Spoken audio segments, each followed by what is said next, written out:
इन साथियों, हम लोग प्रीवियस ईयर क्वेश्चन सॉल्व कर रहे थे PYQ, ठीक, पॉलिटेक्निक 2024 के लिए इम्पॉर्टेंट पिछले साल के प्रश्न को हल कर रहे थे। ठीक, उस कड़ी में हम लोग 17 क्वेश्चन हल कर चुके हैं और 100 क्वेश्चन का टारगेट है। आज 18 से शुरुआत करते हैं। ठीक, आगे चलते हैं, कितने क्वेश्चन हल करते हैं देखते हैं। ठीक, और आज एक बच्चे ने 2 क्वेश्चन भेजा है, उसको भी देख लेंगे बाद में। पहले इसे देख लो जो PYQ है, और लास्ट में हम उस 2 क्वेश्चन को भी शामिल कर देंगे। ठीक है, तो चलिए इन PYQ को हम सॉल्व करते हैं और समझाते हैं कि कैसे एग्ज़ाम में इसे करने हैं। हाँ, साथ में एक बात और आपको बताना है कि आप लोग थोड़ा सा एक बार मेहनत करिए और चैनल को और थोड़ा सा प्रमोट कर दीजिए, सब्सक्राइब करवा दीजिए। ठीक, जिससे 1K सब्सक्राइबर हो जाए और पढ़ाने में थोड़ा और इंटरेस्ट जगे। ठीक है, तो थोड़ा सा आप भी प्रयास करिए अपने स्तर से।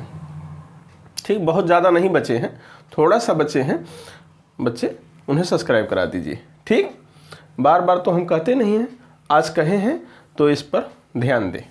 चलिए, 1 सेकंड लोलक को ऐसे ग्रह पर ले जाया गया जहां पर गुरुत्वीय त्वरण का मान पृथ्वी की अपेक्षा 1/9 है, वहां लोलक का आवर्तकाल क्या होगा?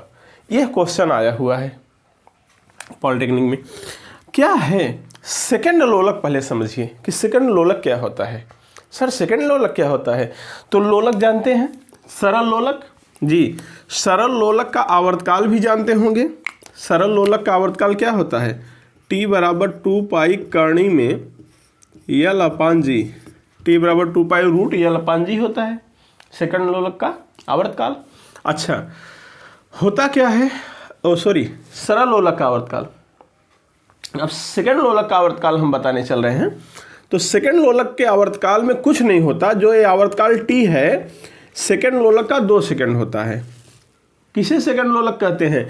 जिस लोलक का आवर्तकाल 2 सेकंड होता है उसे सेकंड लोलक कहते हैं। सेकंड लोलक, पहले तो ये सब याद रखना क्योंकि ये क्वेश्चन पूछेगा कि सेकंड लोलक से क्या समझते हो, या सेकंड लोलक का आवर्तकाल कितना होता है। तो सेकंड लोलक का आवर्तकाल 2 सेकंड होता है। जिस लोलक का आवर्तकाल 2 सेकंड होता है, कहाँ? पृथ्वी पर। पृथ्वी पर जिस लोलक का आवर्तकाल 2 सेकंड होता है उस लोलक को सेकंड लोलक कहते हैं। काम खत्म। मतलब वो है सरल लोलक ही, लेकिन अगर उसका आवर्तकाल 2 सेकंड है तो उसे हम सेकंड लोलक कहेंगे। तो सेकंड लोलक का आवर्तकाल कितना होता है? 2 सेकंड। चलिए, ये बातें समझ गए। ठीक, तो देखो अब थोड़ा सा हम फार्मूला आपको बना दें सेकंड लोलक के लिए। सरल लोलक से ही बनाएंगे। सरल लोलक का फार्मूला 2 पाई करणी में L/G होता है। अगर इसे कहीं ले जाइए, एक ग्रह से दूसरे ग्रह पर, सरल लोलक को ही ले जाइए, एक ग्रह से दूसरे ग्रह, एक स्थान से दूसरे स्थान, तो ये देखिए उसकी क्या नहीं चेंज होगी। सर ये सरल लोलक है। ये क्या है? सरल लोलक। किसी गोलक को धागे से बांधकर कहीं लटका देते हैं, वो जो सिस्टम बनता है, समायोजन बनता है, उसे सरल लोलक कहते हैं। अब इसको ले जाएंगे तो क्या इसकी धागे की लंबाई में कोई परिवर्तन? ये जैसे है वैसे ही रहेगा। अच्छा हाँ सर, गोलक में कोई परिवर्तन नहीं। इसी को उठा के ले चले गए दूसरे स्थान पे, तो परिवर्तन किस में होगा? L में होगा? नहीं सर, परिवर्तन कहाँ होगा? G में होगा। G में परिवर्तन होगा क्योंकि हर एक ग्रह के अपना अलग अलग गुरुत्वीय त्वरण होगा। पृथ्वी का गुरुत्वीय त्वरण अलग है, चंद्रमा का अलग है, बृहस्पति का अलग है। तो दूसरे स्थान पे ले जाओगे तो G चेंज होगा, L और 2 पाई नहीं चेंज होंगे। तो जो चीज़ कांस्टेंट है उसे छोड़ दो और अनुक्रमानुपाती व्युत्क्रमानुपाती का फार्मूला लगा दो, मनमना के फार्मूला आ जाएगा। क्या? जरा समझो, इसको हम ऐसे सूत्र बना देते हैं। L और 2 पाई खत्म, नीचे है G, तो 1/√G हो जाएगा व्युत्क्रमानुपाती संबंध। व्युत्क्रमानुपाती संबंध। अब इसे खोल दो, फार्मूला बन जाएगा। खोलो, कैसे खोलते थे याद होगा? ये व्युत्क्रमानुपाती B जो हम बताते थे पहले, तो क्या होता था? A2/A1 बराबर B1/B2 करते थे। मतलब A2 ऊपर है, B2 नीचे, A1 नीचे है तो B1 ऊपर, मतलब उल्टा खुलेगा। तो इसे खोलो। अब T'/T बराबर √G/G' फार्मूला हो गया। अब आप कहोगे सर ये कैसे आ गया? T' क्या है? जिस ग्रह पे ले जा रहे हो उस ग्रह पर सेकंड लोलक का आवर्तकाल या सरल लोलक का आवर्तकाल है। अभी सेकंड लोलक बना देंगे। जी डैश क्या है? जिस ग्रह पे ले जा रहे हो उस ग्रह का गुरुत्वीय त्वरण है। जी क्या है? पृथ्वी का गुरुत्वीय त्वरण है। टी क्या है? पृथ्वी पर सरल लोलक का आवर्तकाल है। अच्छा है, तो ये फार्मूला बन जाएगा और इसी फार्मूले के सहारे आप सरल लोलक का भी आवर्तकाल बता सकते हो। सेकंड लोलक का तो बात ही छोड़ो। तो अभी सेकंड लोलक की बात है, तो ये फार्मूला समझ में आ गया। अच्छा, फार्मूला थोड़ा सा और विस्तारित कर दें तो आपको और बढ़िया बात समझ में आ जाएगा। देखो, टी डैश दूसरे ग्रह पर आवर्तकाल है, तो ये टी क्या है? पृथ्वी पर आवर्तकाल है। लेकिन पृथ्वी पर सेकंड लोलक का आवर्तकाल कितना होता है? 2 सेकंड। तो यहाँ 2 रख दो, तो फार्मूला बन जाएगा टी डैश बराबर 2 रखोगे, क्रॉस गुणा कर लो, 2 गुणे करणी में जी अपान जी डैश। ये हो गया पृथ्वी सेकंड लोलक का आवर्तकाल किसी दूसरे ग्रह पर। किसी दूसरे ग्रह पर सेकंड लोलक का आवर्तकाल पृथ्वी पर कितना होता है? 2 सेकंड। जी डैश क्या है? दूसरे ग्रह पर गुरुत्वीय त्वरण है। जी क्या है? पृथ्वी का गुरुत्वीय त्वरण है। क्लियर? ये फार्मूला क्लियर हुआ। अब हम फार्मूला मिटा रहे हैं, तुरंत आपको ये फार्मूले से सवाल आ जाएगा पूरी तरह से समझाने के बाद। कहाँ से आया आप बना लीजिएगा फिर से देख के। हम इसे मिटा रहे हैं, फार्मूला लिख रहे हैं।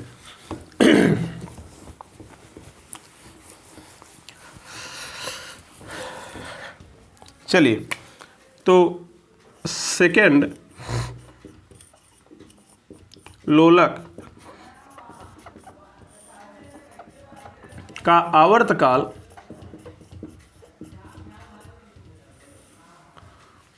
दूसरे ग्रह पर है। कहाँ? दूसरे ग्रह पर या दूसरे स्थान पर। क्या है भाई?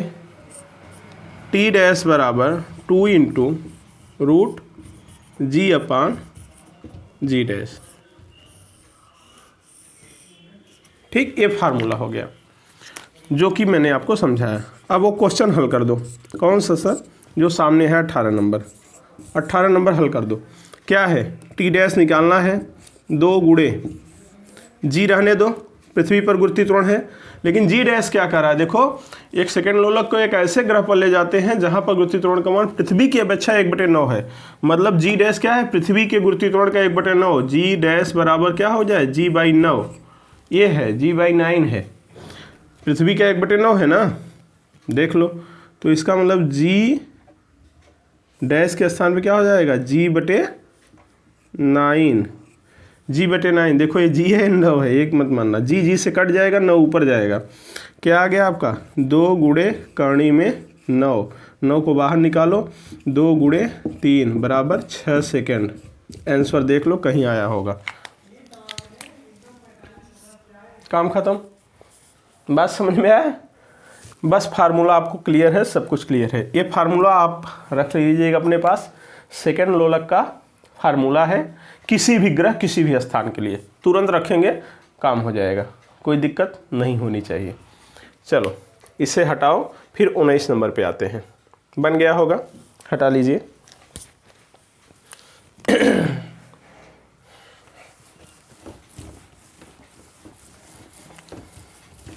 19 नंबर क्या कह रहा है? 19 नंबर देखिए जरा। 19 नंबर कह रहा है, एक पिंड विरामावस्था से चलना प्रारंभ करता है। ये त्वरण 10 मीटर पर सेकंड स्क्वायर हो तो 10वें सेकंड में चली गई दूरी।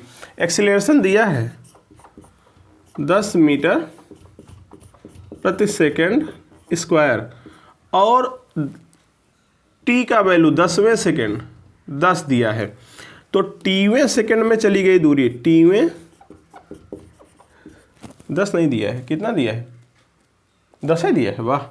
टीवें सेकंड में चली गई दूरी, एक फार्मूला पढ़े होंगे आप। टीवें सेकंड में चली गई दूरी एस टी बराबर you plus half A 2t minus 1 या एस एन बराबर you plus half A 2n minus 1। ये फार्मूला एनवें सेकंड में या टीवें सेकंड में चली गई दूरी। टी सेकंड नहीं, टीवें सेकंड। टीवें सेकंड का मतलब समझ रहे हैं? जैसे 5 सेकंड में आप 15 किलोमीटर जाते हैं तो 5वें सेकंड में कितना गए हैं? 4 सेकंड निकाल दो, 5वां सेकंड की बात कर रहा है, अर्थात वो 1 सेकंड वही 5वां वाले नंबर की बात कर रहा है। समझ में आ रहा है? तो ये देखो टीवें सेकंड है, टी सेकंड में नहीं, टीवें सेकंड में चली गई दूरी। बात समझ में आया? हाँ, टी सेकंड में पता चला यस बराबर UT plus half eighty square लगाने लगो, नहीं, टीवें सेकंड बोल रहा है। तो टीवें सेकंड में ये फार्मूला होता है, टीवें सेकंड में चली गई दूरी का फार्मूला, और इसी में आप रख दीजिए वैल्यू। तो यस टीवें क्या है, यस 10, अर्थात 10वें सेकंड में चली गई दूरी का वैल्यू। यू विरामावस्था से चलता है भाई, अगर विरामावस्था चलता है तो यू 0 होता है, 0 है सर। हाफ ए का वैल्यू कितना है 10, 2 रहने दो, टी का वैल्यू कितना है 10 माइनस 1 कटा दो, 2 पंचे 10, 5 आ गया, 10 दूनी 20 माइनस 1 19, 19 पंचे पहाड़ा आना चाहिए 95 मीटर।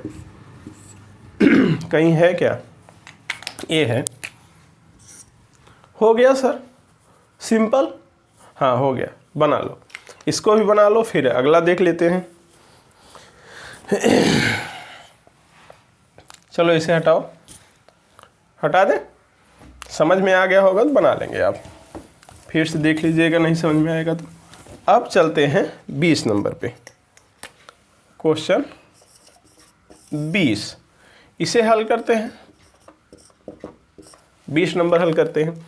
क्या करा है, दो वस्तुओं के ताप में 45 डिग्री का अंतर है, 45 डिग्री फ़ारेनहाइट का अंतर है। तापांतर वाला फार्मूला, अगर आप हीट का मेरा लेक्चर देखे हों, ताप वाले में जाइएगा, मैंने बेहतरीन ढंग से फार्मूला बताया है, तापांतर का सूत्र बताया है, डेल्टा सी अपान 5 बराबर डेल्टा एफ अपान 9 बराबर डेल्टा के अपान 5 बराबर डेल्टा आर अपान 4। एक फार्मूला ये बताया है मैंने, कहाँ हीट का प्लेलिस्ट है उसमें जाकर देखिए, फार्मूला बताया है। अब ये तापांतर का फार्मूला है, किसका फार्मूला है, ताप का नहीं, तापांतर का सूत्र हमने बताया है आपको। जब तापांतर का सूत्र है, देखो ताप में अंतर बोला है, ताप में अंतर है कितना 45 डिग्री फ़ारेनहाइट का, तो डेल्टा एफ का वैल्यू दिया है, डेल्टा एफ दिया है, और पूछा क्या है सर सेल्सियस पे, अर्थात ये जोड़ा उठा लो, यही पूछा है, डेल्टा सी अपान 5 बराबर डेल्टा एफ अपान 9। तो डेल्टा एफ तो दिया है सर, कितना दिया है देख लो 45, तो डेल्टा सी अपान 5 बराबर 45 अपान 9, 9 पंचे 45, 5 पचे 25, डेल्टा सी का वैल्यू हो गया 25 डिग्री सेल्सियस। देखो है क्या कहीं, नहीं है, नहीं है तो नहीं है, काम खत्म, इनमें से कोई नहीं हो जाएगा, ठीक है। हाँ 25 डिग्री सेल्सियस, तो इनमें से कोई नहीं, अगर होता तो हम मार देते, 9 50 5 से 25। देखिए अब क्वेश्चन है 1 किलोवाट घंटा का मान क्या होगा, ठीक, और ये 3 क्वेश्चन सामने फिर पड़े हैं। देखिए 1 किलोवाट घंटा, पहले तो ये बताइए वो वाट घंटा या किलोवाट घंटा किसका मात्रक है, ऊर्जा का मात्रक है, ठीक है। वाट घंटा, अब ये मत करना सर किलोवाट, वाट तो शक्ति का मात्रक, हाँ वाट या किलोवाट शक्ति या सामर्थ्य या पावर का मात्रक है, लेकिन अगर शक्ति या सामर्थ्य समय लग गया है, किलोवाट घंटा या किलोवाट सेकेंड या वाट सेकेंड समय लग गया तो ऊर्जा का हो गया। कैसे सर, देखो बताता हूँ कैसे। P बराबर W/T होता है, ठीक, P का मात्रक वाट होता है, ठीक है, W का मात्रक जूल होता है, T का मात्रक सेकंड होता है। अब W बराबर निकालोगे तो क्या हो जाएगा, PT क्रॉस मल्टीप्लाई, P का मात्रक वाट और T का मात्रक सेकंड, वाट सेकंड, और वाट सेकंड किसका, W का मात्रक बन जाएगा, क्योंकि W सामने आ रहा है, और W का मात्रक क्या होता है, जूल, तो 1 जूल बराबर होता है 1 वाट सेकंड। बात समझने ये है, ठीक है, 1 जूल बराबर 1 वाट सेकेंड, अर्थात ऊर्जा का मात्रक या कार्य का मात्रक कह सकते हो, ऊर्जा का मात्रक बन जाता है अगर शक्ति के मात्रक के साथ समय का मात्रक लग गया तो। बात समझ में आ गया। वाट सेकेंड, वाट घंटा, वाट दिन, वाट महीना, सब, किलो वाट घंटा, kilowatt second, kilowatt महीना, सब, मेगावाट सेकेंड, मेगावाट घंटा, सब रहेगा। आसो शक्ति, horsepower second, horsepower minute, सब किसका मात्रक हो जाएगा, ऊर्जा का मात्रक हो जाएगा। तो वही चीज़ कर रहा है, किलोवाट घंटा का मान बताओ, तो ऊर्जा में यही यही सब देखो जूल उल दिया है। अब कोई होगा, बहुत सिंपल है, होगा तो यही होगा। कैसे होगा और देख लो। इसे हटाते हैं, समझाते हैं। देखो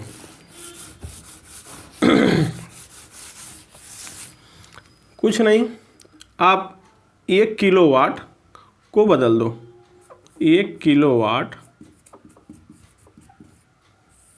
घंटा बराबर क्या लिख सकते हो सर? लिख सकते हैं 1 किलोवाट गुणे 1 घंटा। 1 किलोवाट गुणे 1 घंटा लिख सकते हो। सही बात। तो 1 किलोवाट में कितना वाट सर? 1000 वाट। 1000 वाट या 10 घाते 3 वाट। 1 घंटे में कितना सेकेंड? 3600 सेकेंड। 3600 सेकेंड। 3600 सेकेंड देखो, इसे लिख सकते हो 3.6 गुणे 10 घाते 3, और 10 घाते 3 है, 10 घाते 6 हो जाएगा कि नहीं? बात समझ में आया? और नहीं समझ में आया तो लो 36, 2 जीरो ये है, 3 जीरो वो बढ़ाओ, इतना वाट सेकेंड, इतना वाट सेकेंड। और ये देखो 1 2 3 4 5 जीरो है, दशमलव यहाँ लगाओगे 6 जीरो, 3.6 गुणे 10 घाते 6 हो जाएगा वाट सेकेंड। और वाट सेकेंड बराबर क्या होता है? अभी अभी समझाए हैं, 1 वाट सेकेंड बराबर 1 जूल होता है। तो 3.6 गुणे 10 घाते 6 जूल। समझ में आया? तो 1 kWh 1 किलोवाट आवर या 1 किलोवाट घंटा बराबर इतना जूल। अब कहा जाता है 1 वाट आवर बराबर क्या होता है? तो 3600 जूल हो जाता। क्या 1 वाट घंटा, वाट घंटा को बदलोगे तो 1000 नहीं ना, केवल वाट गुणे 3600 होता, तो करते तो इतना आता। या इसी को आप 3.6 गुणे 10 घाते 3 जूल लिख सकते हो। क्या 1 वाट घंटा, किलोवाट घंटा, वाट घंटा दोनों अलग चीज़ है। वाट घंटा छोटा है, किलोवाट घंटा बड़ा है। ठीक है, ये 3.6 गुणे 10 घाते 3 जूल के बराबर है, और ये 3.6 गुणे 10 घाते 6 जूल के बराबर है। ठीक, अब आपसे हम होमवर्क कर दे रहे हैं। 1 horsepower second, 1 horsepower second बराबर कितना जूल होगा? ये आप होमवर्क है, कमेंट में दीजिएगा। 1 हार्स पावर सेकेंड बराबर कितना जूल? अब हार्स पावर सेकेंड किसका मात्रक है? ऊर्जा का मात्रक है। हार्स पावर अश्वशक्ति सेकेंड, टाइम लग गया, कितना जूल के बराबर होगा आप बताइएगा। ऑप्शन नहीं देंगे, दे दें? चलो तुम्हारा मन। 746 जूल, बी 700 जूल, सी 1492 जूल, डी नन। लो ऑप्शन भी बना दिए। अब ये आप करिएगा। ठीक, ये बातें समझ में आ गई होंगी शायद। अब हम आगे देखते हैं अगला क्वेश्चन। ठीक है, आगे देखिए अगला क्वेश्चन सर। अब इसे हम मिटा रहे हैं, आप लिख लीजिएगा अपना रोक के। ठीक,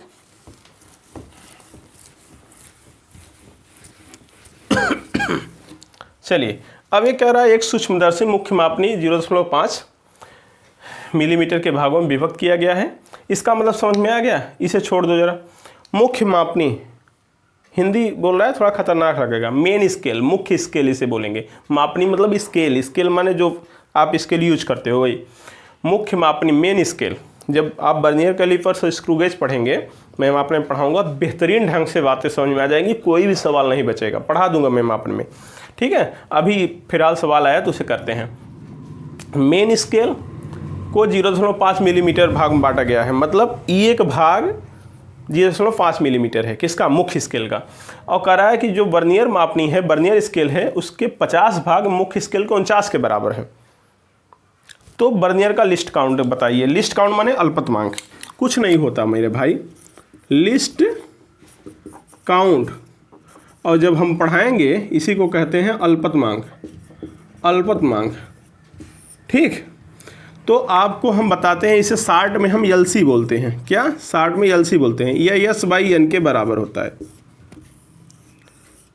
या यस भाई यस माइनस वी के बराबर होता है।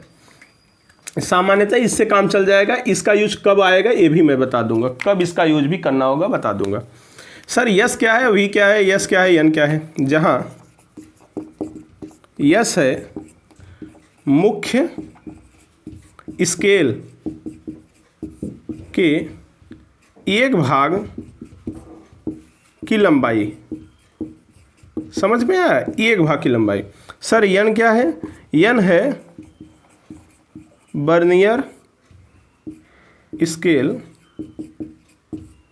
पर खानों की संख्या। क्या? वर्नियर स्केल खानों की संख्या। सर वी क्या है? वी है वर्नियर, भी बता दे रहे हैं, वर्नियर स्केल के एक भाग की लंबाई। ठीक है, तो ये सब बातें हैं जो मैं मापन में आपको समझाऊंगा। फिलहाल यहाँ क्वेश्चन लगाइए। अब जरा इसी में रख दीजिए वैल्यू, आंसर हो जाएगा। एलसी पूछा है सर, एलसी बराबर क्या हो जाएगा? यस बाई एन से। यस क्या दिया है? एक भाग कितना है? 0.5 मिलीमीटर। एक भाग 0.5 mm है। और यन कुल भाग कितने हैं? वर्नियर पर मापनी के 50 भाग हैं। वर्नियर मापनी पर कितने भाग हैं? 50 भाग। तो कुल यन का मान कितना है? 50। 50 भाग 49 के बराबर है ना, तो कुल वर्नियर पर कितना हुआ? 50 लिखा है साफ साफ, 50 भाग। इसी के यन के स्थान पर रख दो, सॉल्व कर लो आंसर। सर सॉल्व कर लीजिए। 5 बटे क्या हो जाएगा? 500, 1/100, 0.01 मीमी। क्या आया? मीमी, लेकिन आंसर है सब में सेमी में, तो 10। इस सेमी में बदलोगे तो 1 मिलीमीटर में 1/10 सेंटीमीटर, और एक 10 का और भाग हो जाएगा इसमें। 10 का और भाग हो जाएगा तो ये क्या आ जाएगा पता है? 0.001 cm। चीफ मिनिस्टर कहीं है? ये है तो सर जिंदाबाद। हो गया काम, समझ में आ गया? हाँ, तो बना लो, फिर अगला क्वेश्चन देखते हैं। ठीक हो गया होगा, रोक के बनाइएगा। अगला देखते हैं 23 नंबर क्वेश्चन। 23 नंबर क्या कहता है?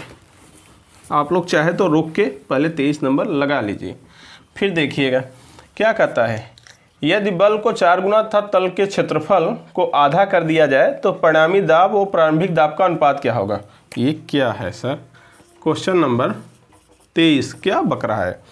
बल को 4 गुना, फोर्स को 4 गुना और तल के क्षेत्रफल को आधा कर दिया जाए तो दाब की बात कर रहा है। दाब P बराबर जानते हो क्या होता है? F/A। हालांकि यह परपेंडिकुलर होता है, अभिलंबोत बल अपान क्षेत्रफल। इसी का बात कुल कह रहा है, अर्थात P भी बात कर रहा है, F भी बात कर रहा है, F को भी बदल रहा है, A को भी बदल रहा है। वेरिएबल सब है, कांस्टेंट कोई नहीं है। अच्छी बात है। तो फार्मूला चाहो तो हम यही से फार्मूला डिनोट कर सकते हैं, बना सकते हैं आपके लिए, और नहीं चाहो तो जैसे कहोगे वैसे बना देंगे। फिलहाल अगर हम सबको वेरिएबल कर लें, ऐसे कर लें, P अनुक्रमानुपाती F/A ऐसे कर लें तो फार्मूला सज जाएगा। P2/P1, देखो P2/P1 बराबर, उल्टा कर दिए सर। उल्टा क्यों? क्योंकि P2 पूछा है ना।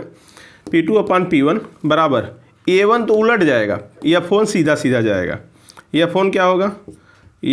P2 ऊपर है, F2/F1 इंटू, ये उल्टा हो जाएगा, ये इसका उल्टा। P2 यहाँ है तो A1/A2 हो जाएगा।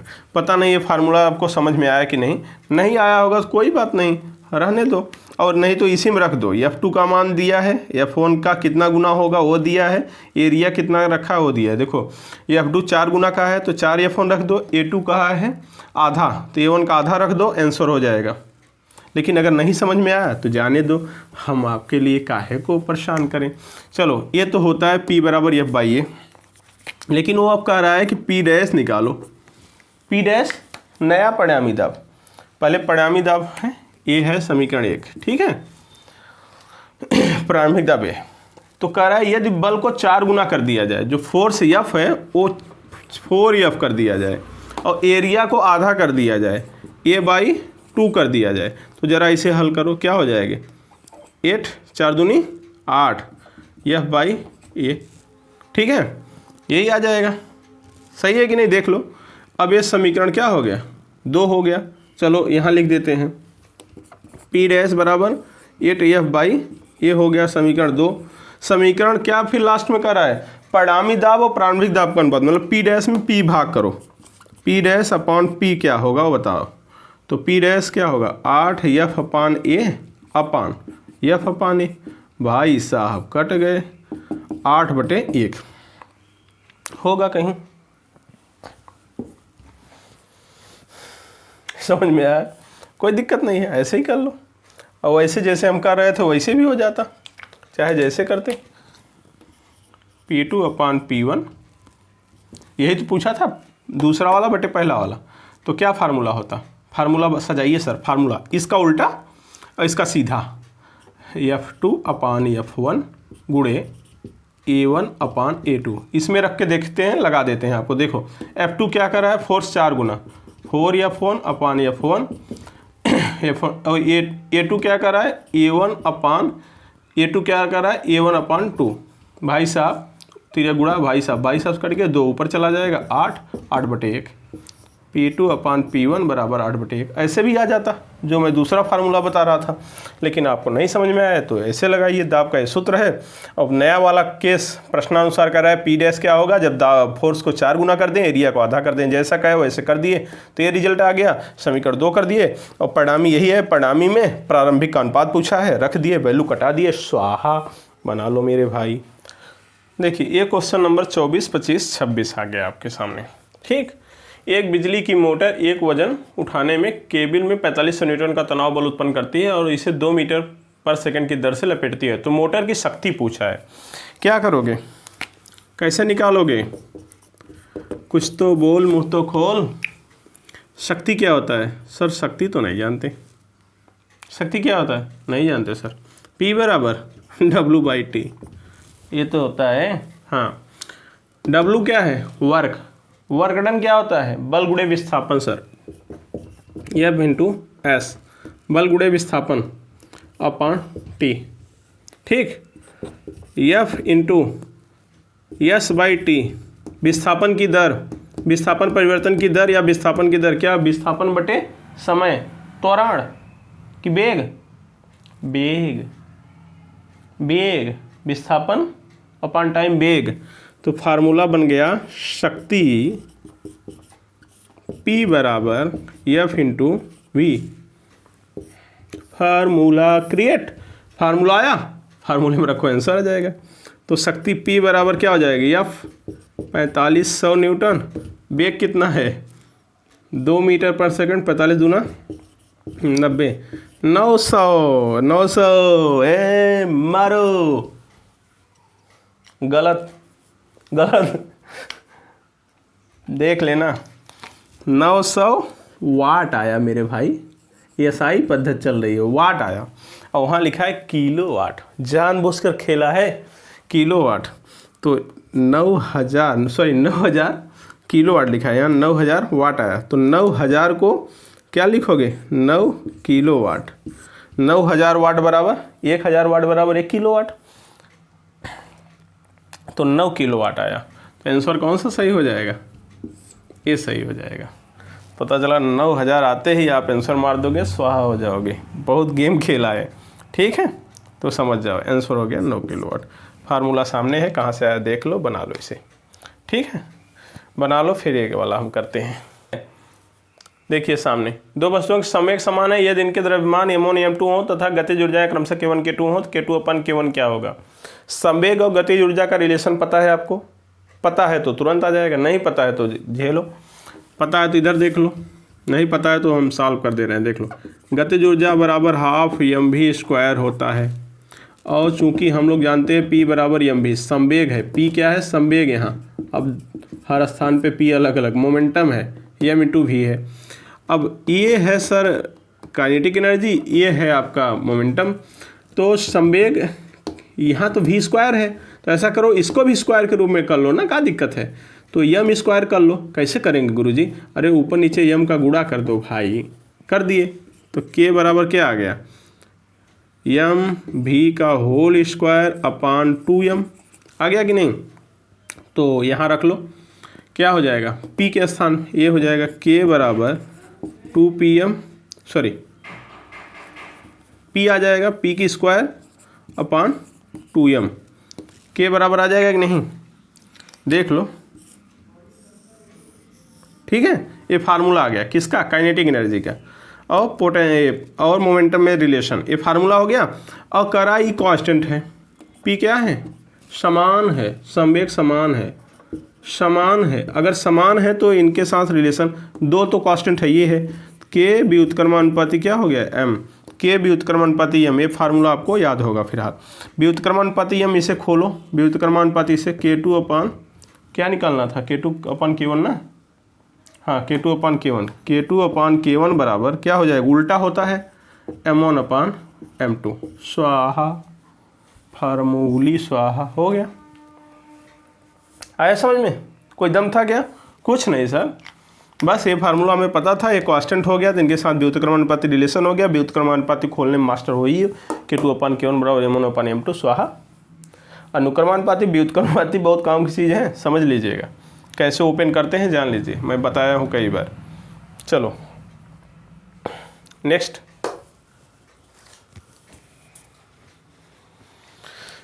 नेक्स्ट क्या है भाई,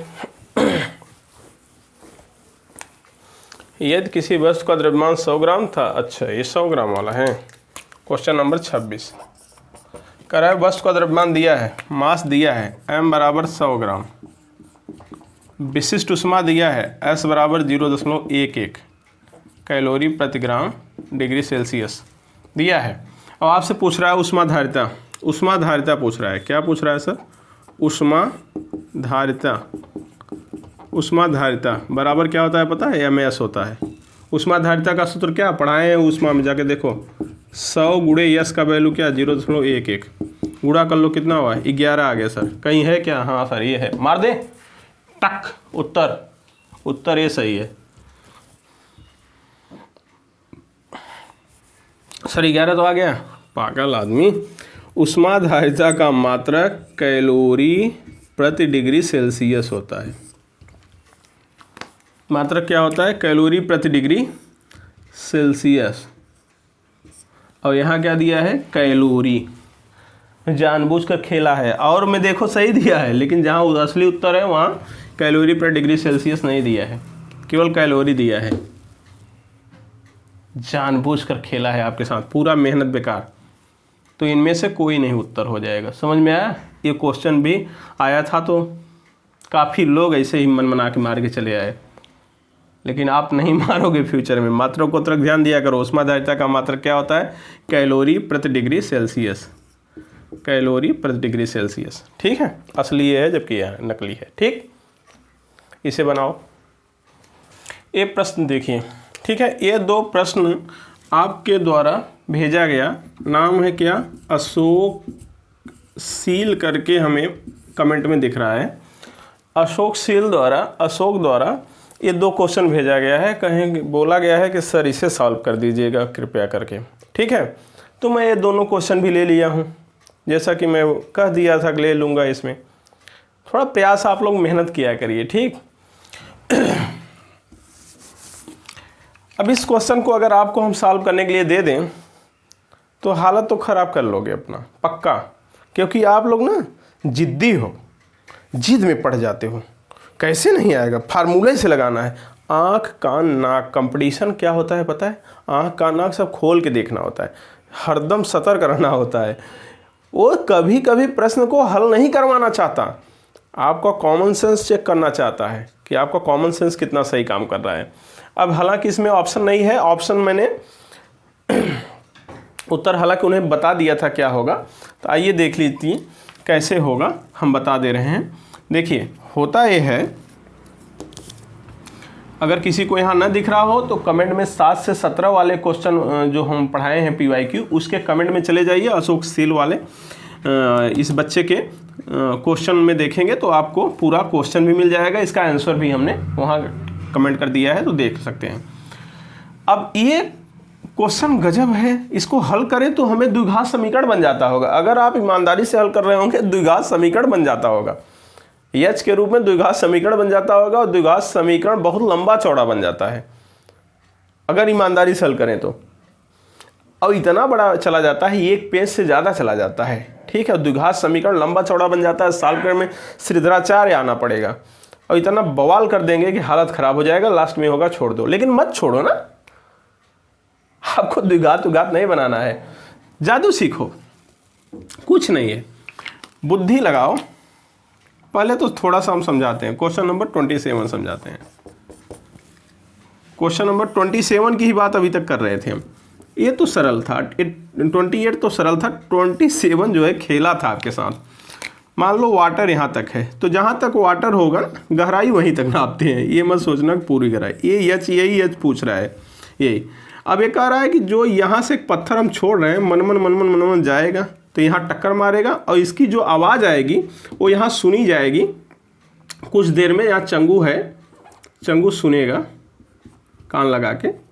अब ये चंगू जो आवाज़ सुन रहा है ना, ये कह रहा है कि ये पत्थर जाने और इसके बाद छोड़े जाने के बाद इतना सेकेंड बाद 2.056 सेकेंड बाद सुनी जाती है आवाज़। मज़ेदार बात यह है, तुम लोग जिद में पड़ गए हो। इसका मतलब तुम करे क्या हो, हम बता दे रहे हैं। इस यहाँ से यहाँ तक पत्थर जाने में T1 समय लगेगा और वापस आने में T2 समय लगेगा, मान लीजिए, क्योंकि ध्वनि वापस आ रही है। ध्वनि का अलग समीकरण, जाने का H बराबर UT plus half GT square लगाए होंगे, वहाँ से T का वैल्यू निकाल लिए होंगे, फिर ध्वनि बराबर चाल बराबर दूरी बटे समय, फिर यहाँ से समय निकाल लिए होंगे, दोनों को जोड़े होंगे, A आया होगा, और फिर एक द्विघात समीकरण बन गया होगा। ये जरा सोचो यार, ध्वनि 350 मीटर पर सेकेंड जाती है, 1 सेकंड में 350 मीटर। सोचो अगर कुआं इतना ही बड़ा है, वहाँ से जाने और आने में मात्र 2.056 सेकेंड लग रहा है, इसका मतलब है कुएं की दूरी बहुत कम है, और साउंड को उसमें आने में क्या समय लगेगा यार। 1 सेकंड में 350 मीटर, 350 मीटर 1 सेकंड में जाता है, 1 सेकंड भी लग सकता है? सोच के देखो, 1 सेकंड भी नहीं लग सकता दूरी तय करने में। सर 1 सेकंड से कम, बहुत कम, मतलब ना के बराबर, छोड़ दो, मत लो। अरे सर नहीं पगलू, यहीं देखबा, यहीं पता चल जाए तुम्हें। ये देख है, यही 0.56 सेकेंड, अर्थात ई T1 प्लस T2 जौन बा 2.056 सेकेंड दिया है ना।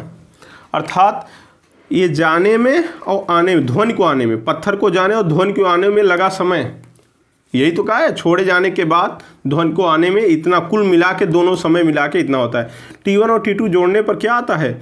2.056 सेकेंड।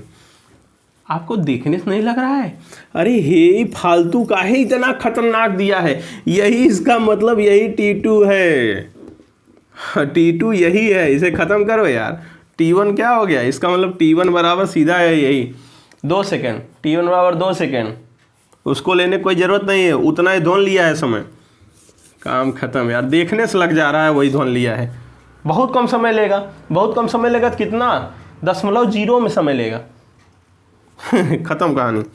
तो इसका मतलब जो यहाँ से यहाँ तक आने में समय लगा T मान लीजिए, और इसे कैपिटल T अगर हम मान लें, इसका काम खत्म हो गया। कैपिटल T क्या होगा? ये पार्ट जो है वो कैपिटल T क्या है, यही जुड़ा है, ऐड होगा 0.05 सेकेंड। कैपिटल T बराबर 0.056 सेकेंड, इतना ही समय लिया होगा। कौन? ध्वनि वापस आने में। चाहो तो चेक करके देख लेना, अभी चेक करवा देंगे। बाकी पत्थर जाने में कितना समय लिया? T बराबर 2 सेकेंड समय लिया होगा। कभी कभी दिमाग खोल के क्वेश्चन देखते ही समझ जाना चाहिए कि ओ यही चाहता था वो आपसे। ये तो गेम फंसा रहा है। समय ये ध्वनि वाला रहा होगा, ये पत्थर वाला।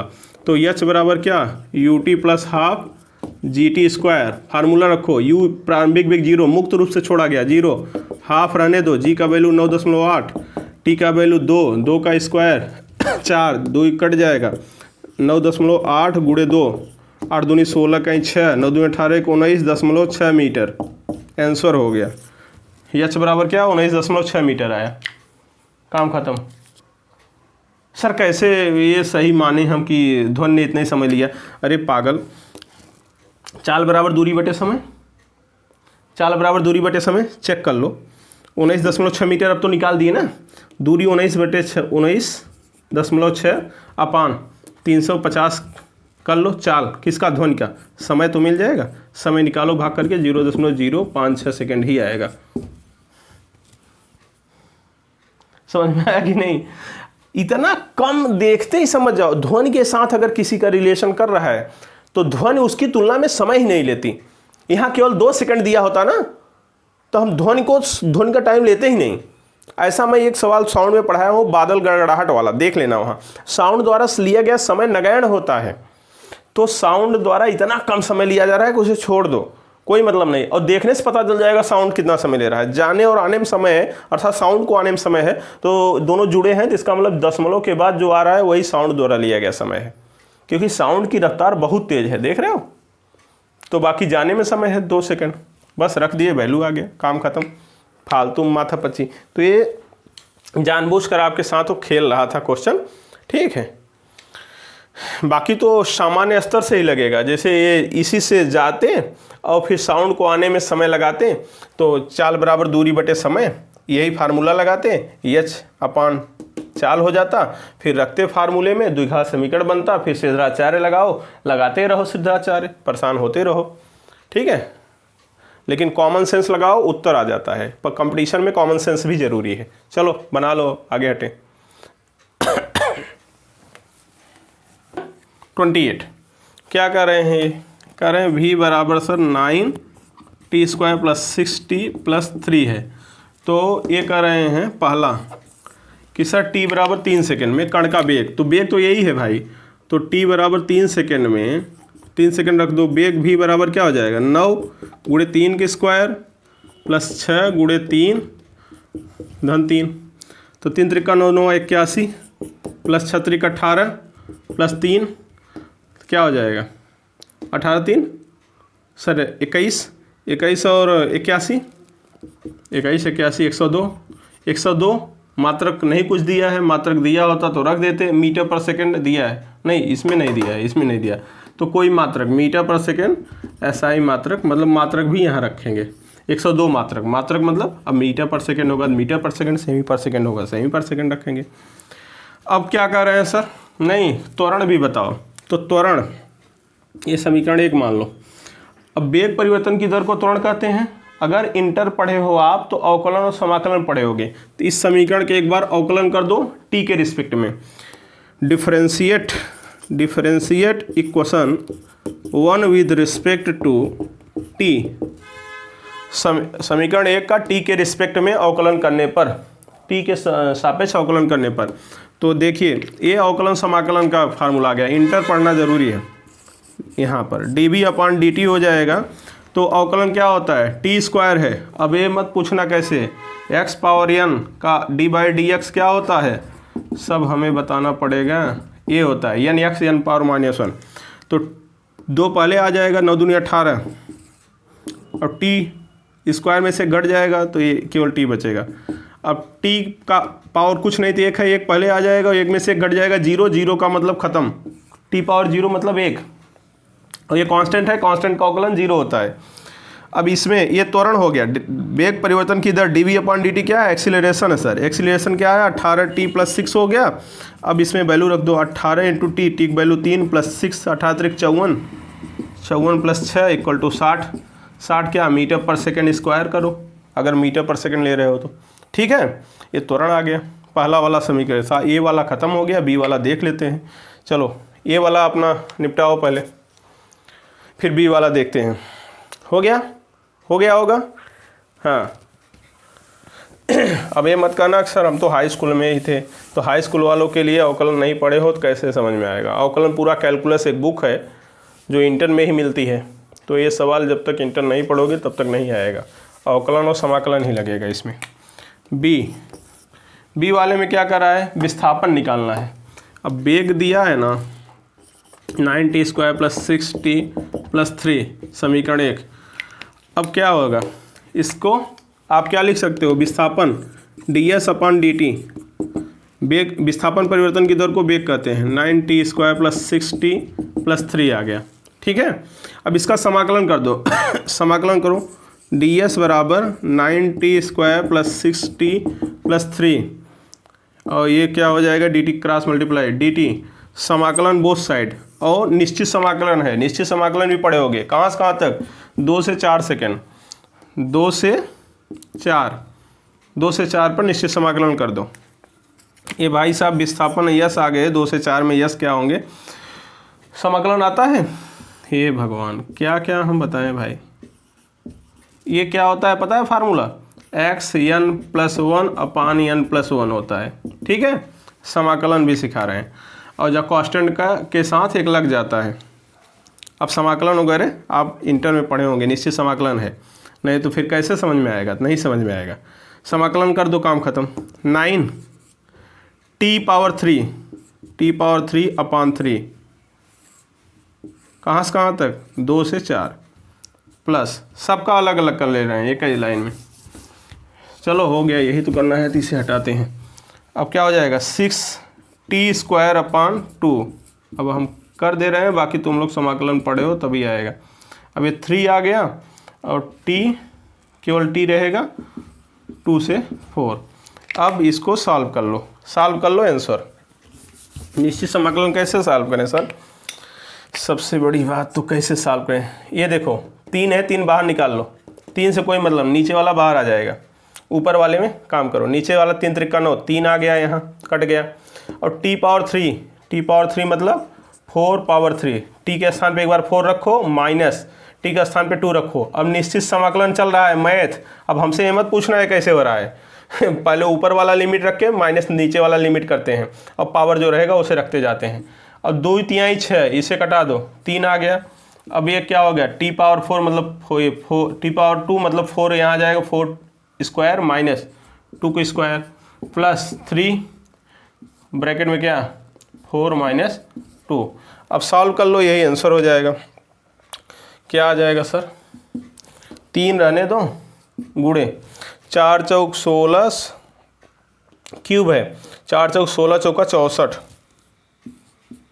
64 माइनस 2 दूनी 4 दूनी 8 प्लस 3 यहाँ रहने दो भाई साहब, 4 चौक 16 माइनस 2 दूनी 4 प्लस एक और बचा ना, 4 में 2 गए, 2 तिहाई 6 प्लस 6। ठीक, अब चलो इसे हल कर लो। 64 में से 8 निकालो, कितना आएगा सर, 56।